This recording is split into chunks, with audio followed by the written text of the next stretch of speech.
नमो नमः। बालक के जन्म होने के पूर्व 3 संस्कार होते हैं। एक है गर्भाधान, दूसरा है पुंसवन और तीसरा है सीमंतोन्नयन संस्कार। अब जैसे ही बालक का जन्म होता है, कोई भी बालक का जन्म होता है, जन्म होने के बाद तुरंत ही कौन सा संस्कार आता है, तो वो है जात कर्म संस्कार। जात कर्म के बारे में बताया गया है, गर्भाम्बुपानजो दोषो जाता सर्वोपि नश्यति, ऐसा स्मृति संग्रह में बताया गया है। माने जो माता के गर्भ में जो रहता है, गर्भस्थ शिशु जो होता है, माता के रस से अपना पोषण करता है। माता के शरीर में जो कुछ होता है उससे अपना पोषण करता है। उस आहार आदि का जो दोष होता है वो बालक में आ जाता है, बालक के शरीर में आता है, और वो दोष दूर करने के लिए जात कर्म संस्कार किया जाता है। और वो छेदन से पहले ही वो किया जाता है। और प्राक नाभिर वर्धनात् पुंसो जात कर्म विधीयते, ऐसा वहां पे बताया गया है। अब यहाँ पे जात कर्म जो है, वो संस्कार के अंदर जात कर्म में कौन से कार्य करने चाहिए और जात कर्म कैसे किया जाता है। तो जात कर्म के अंदर सबसे पहला बात के जात कर्म के अंदर क्या क्या किया जाता है।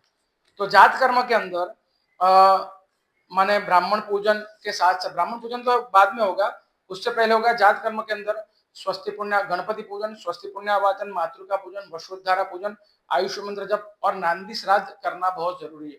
और उसके बाद ब्राह्मण पूजन और वो आता है।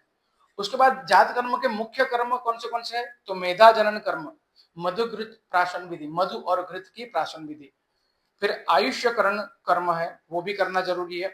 आयुष्य मंत्रों द्वारा बालक का अभिमर्शन करना जरूरी है। अनुप्राणन विधि भी है ना। फिर जन्मभूमि अभिमंत्रण विधि, शिशु के स्पर्श का मंत्र, स्पर्श के लिए भी मंत्र बोलना पड़ता है, उसके बाद वहां स्पर्श किया जाता है। शिशु की माता का अभिमंत्रण, दक्षिण स्तन्यपान माने स्तनपान जो करवाना है वो करवा, उसके बाद ही करवा सकते हैं। दक्षिण स्तन और वाम स्तन दोनों का पान करवाना। विविध वस्तुओं का दान, इसमें जात कर्म में दान का बहुत महत्व है।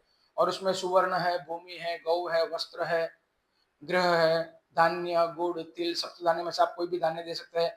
घृत देना, माने ऐसे दान किया जाता है। उसके बाद कलश स्थापन करना है, सूतिकाग्नि होम करना है।